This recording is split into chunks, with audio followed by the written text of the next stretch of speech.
Hello there, my name's Claire and this is Stitchy Sew. Today this is a little bit of a different video for me. I've been working on a collaboration project with the lovely Adele from Sew4Serenity. If you haven't seen her channel before, do check her out. She's got a lovely style. She is an absolute fabric lover, and she does lots of lovely fabric haul videos, and she's got a lovely bubbly personality. So do check her videos out if you haven't already done so, and check out her collaboration video too. So as I say, today's video, the idea was that we sewed up the same pattern but with different fabrics. Now we didn't talk to each other about what style we were going to do or what the fabric we were choosing. It's all been a bit of a surprise up until now for us as well, so that has been really fun. We've obviously messaged each other in between just to see how we were getting on, but we haven't shared any sort of details about what we were doing, what sizes we were making, etc. So it'll be really fantastic to see her video as well. I can't wait to watch it. So onto the pattern that we have been working on. We have both sewn up the dress / blouse pattern, which is called the Celeste pattern. It's by Selkie patterns. As I say, you can either make a blouse or a dress version of it. Now I'll just hold up the line drawings here. As you can see, there are a number of different options that you can do. There is the blouse version and then the dress, but there are a number of different sleeve options, and you can also have the option to add on a collar as well. And yeah, so there is a standard sort of short sleeve, there's a flutter sleeve, there is the idea of putting an extra bit on the bottom there, there's a sort of a more traditional bell sleeve, and then an additional sleeve that's got sort of an elastic cuff with a slight splay sort of frill bit on the bottom. So really different options there, so it's really kind of versatile from that point of view. The pattern reads, "Meet the Celeste dress and blouse. It is destined to become a new favourite. It is satisfying make with many different sleeve variations to make it your own. With an easy fit and comfy bodice, the Celeste is there for you when you want to have an elevated look with ease and comfort of a smock dress." So there's all obviously more information there for it. I have sewn up this version, which is just, I use as a wearable toile. I've just used a navy poly cotton, so sorry, it probably isn't the best fabric for you to see. I've just done the very sort of simple short sleeve on there. As I say, there is a flutter sleeve as well, and I use this as a toile for my make, and I'll go into a little bit more detail about how I found making it, etc. in a minute. So in terms of sizes for the Celeste blouse and dress, it has got a great size range. It goes from a size 6 through to a size 32. Now that's a bust measurement of 79 centimeters through to 150 centimeters, or 31 inches through to 59 inches. So really great, and I'll put some details up on the screen of the waist and hips measurements as well, just so that you can see those as well.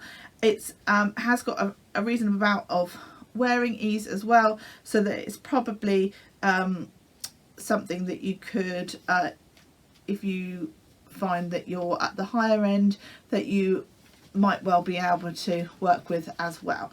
So definitely worth checking out. So the pattern itself, the instructions, I thought were brilliant, really easy to follow, great sort of photo diagrams within it to show you what to do. The text was written really well, really easy to follow. I don't think there was a point where I even needed to scratch my head on it.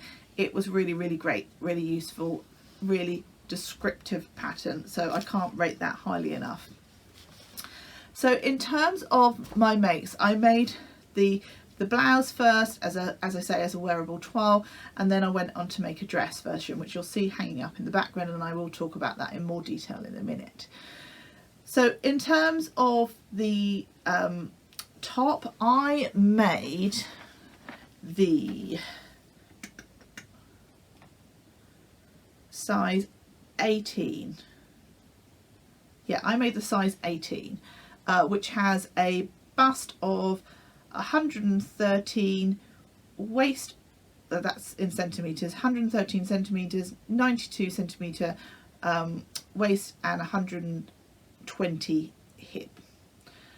And I'll try and put those into inches across the screen as well, because I know for myself I use a weird concoction of using both inches and centimetres when I'm measuring things. I don't really know why, but I do, especially when I'm doing garments. I always measure my bust and my waist and things in inches, but if I'm measuring how long something is, I always do it in centimetres. And if I'm buying fabric in the UK, that always comes in, you know, meters, etc. So yeah, I think that a lot of us are quite the same, a bit of a mismatch of using centimetres and inches. So as I say, I will try and pop some details of the size that I made up in inches across the screen. I as I say, made the 12 version of the top first. I think this has come out really well. It has got I don't know how well that's going to come up. I'm going to put some pictures in as well. On the back, it's got kind of a keyhole design. There's a back yoke to the garment, and it's got bust darts in. Now, this is one of the things that I'm glad I did a 12 for, because the bust dart ends about here, and obviously the apex of my bust is about here. So there is about a 2-inch difference. So that is something that I took forward into the dress pattern and as a tweak, but that was the only thing that I really found that I wanted to tweak on it. So the dress itself has a slightly different bodice, because obviously you don't want such a long top.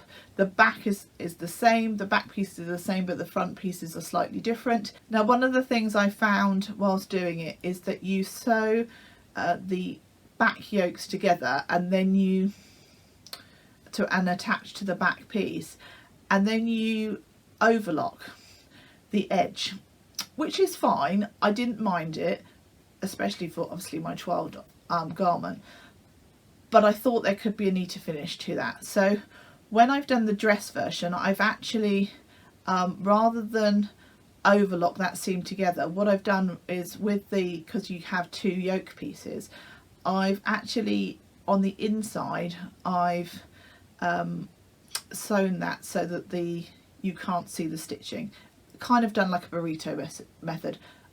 It wasn't a true burrito method, I kind of fudged it along, but it has worked okay, and I'll show you that in a bit more detail in a moment. And I've also done that on the front bodice piece as well, because it is a lined top to it, a lined bit at the front. So I've done the same thing, that I've kind of done a fake kind of burrito method on there. I don't really know what I did to do it. I just sort of managed to kind of fudge it somehow, so that I just sort of sewed along the inside yoke to it. I'm not explaining that very well. I'm going to get the garment down so that I can speak to you about it in a bit more detail. So this is my my make. I'm going to put some photos and possibly a little bit of footage of me wearing it as well in for you to see. The dress pattern, obviously the bodice comes up slightly shorter than the top version, so it's a different pattern piece. So within the pattern, I changed the position of the dart so that it came down a little bit lower.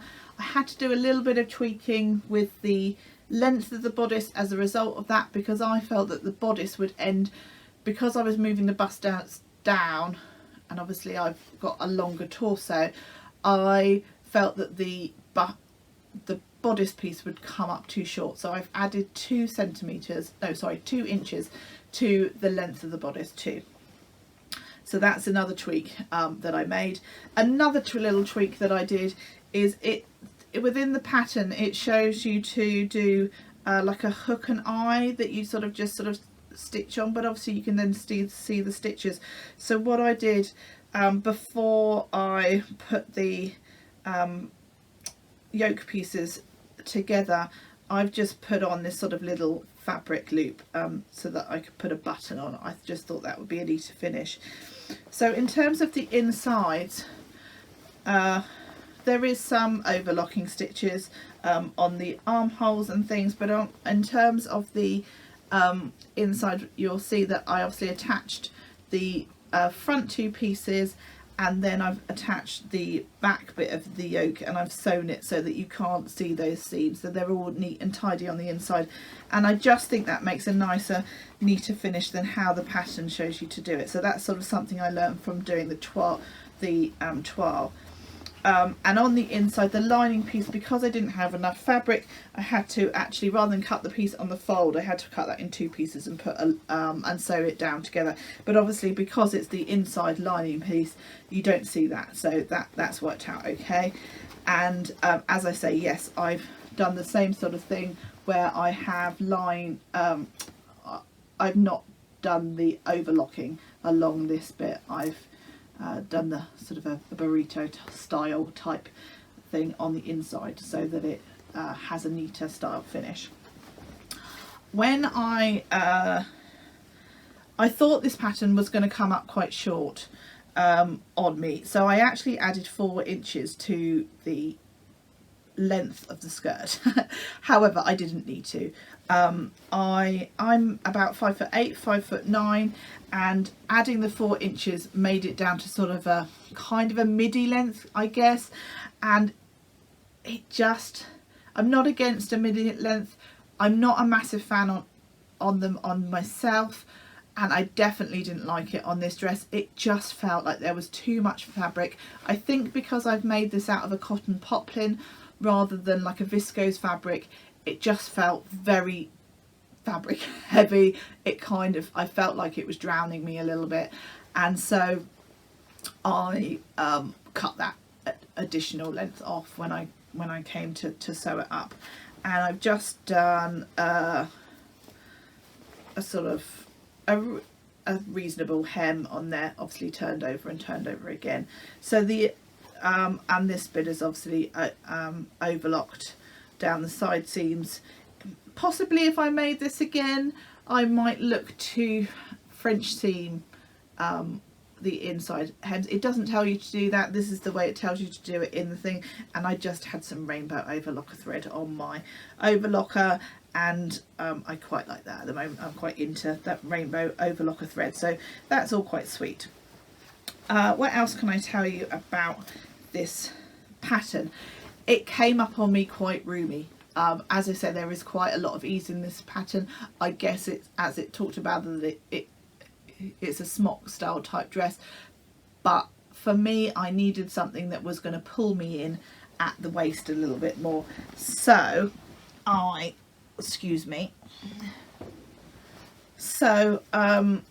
made a waist high for it, just to knit me in a little bit more. Otherwise I just look like a big blob. Well, that's how I feel I look anyway. So yeah, I just made this up from a few scraps of the fabric that I had. Basically I just cut sort of 4-inch widths of it, sewed some bits together, and then I just ironed them in half again, and then sewed down 2 seams on it. Obviously you could do it as a big long tube and then turn it through, but with the length of tie that I'd made, I decided that I didn't want to have the faff of trying to turn it out. So yeah, I just made it into kind of a strap, as you would made to get you to do on sort of bag making and things. So that, I think that was worked out just as well, because I would have ended up top stitching the belt anyway, so I don't think it would have looked any different if I had done the sort of you know, right sides together, so turn it through method. So I'm just as sort of pleased with that. I think it works just as well. So that's just sort of another additional thing that I have added to the pattern, which wasn't there before, because as I say, it felt a little bit tent-like on me, and didn't sort of knit me in at the waist in any way, shape or form, and just as a bigger person I felt that it made me look quite well, look bigger than I am, and I obviously don't want that. So overall, I'm really happy with my 2 makes. The wearable, this one I wasn't sure whether would be a wearable trial at all, but I have worn it with sort of some blue denim jeans. I think that looks quite a nice sort of casual make. It's not necessarily something that I will wear all the time, but I definitely think it would look nice with a nice bright cardi, and because it's got quite sort of just sort of a regular type sleeve on it, obviously you won't have any problem with a big sort of sleeve getting it under a cardi or a jacket or anything. So yeah, happy with that. As I say, the bust darts are in the wrong place, but I don't think people will massively notice because of it being a dark fabric. My dress, I really like the fabric. I'd love to make it again in a more of a drapey fabric, in a viscose type fabric, now that I've made the pattern. I think that would look really lovely. And so yeah, I'll certainly look to sew this one up again, making that similar adjustments I think to I made to this one. Possibly I will just take it in just ever so slightly on the bodice, just to so that it is not quite so much volume in, although I think if I was making it in a more drapey fabric, that would be less noticeable with a belt to cinch it in anyway, so maybe I wouldn't bother to make any further adjustments. So on the whole, I really like this pattern. I really enjoyed sewing it up. There was a few new techniques that I learned, which is always great. So thank you so much for joining me today. I do hope that you'll head over to Adele's channel. As I say, she's Sew4Serenity, and check out her version as well. I'm going to pop up a couple of pictures of Adele in her lovely make. She went for the blouse. I think it looks absolutely gorgeous. I love the fabric. I think it's beautiful. I'm sure Adele will be sewing up some more versions, but she will tell you all about how she found making the pattern in her video. So as I say, please do head on over to her channel and check her out. So thank you so much for watching today. I really hope you enjoyed this different type of video from me. And if there are any other YouTubers out there that fancy doing a collaboration project with me, do get in touch. I've really enjoyed doing this one. I think it's been super fun, and I hope that people watching have really enjoyed watching it too. So for now, I will say goodbye. Take care. Happy sewing. Bye bye.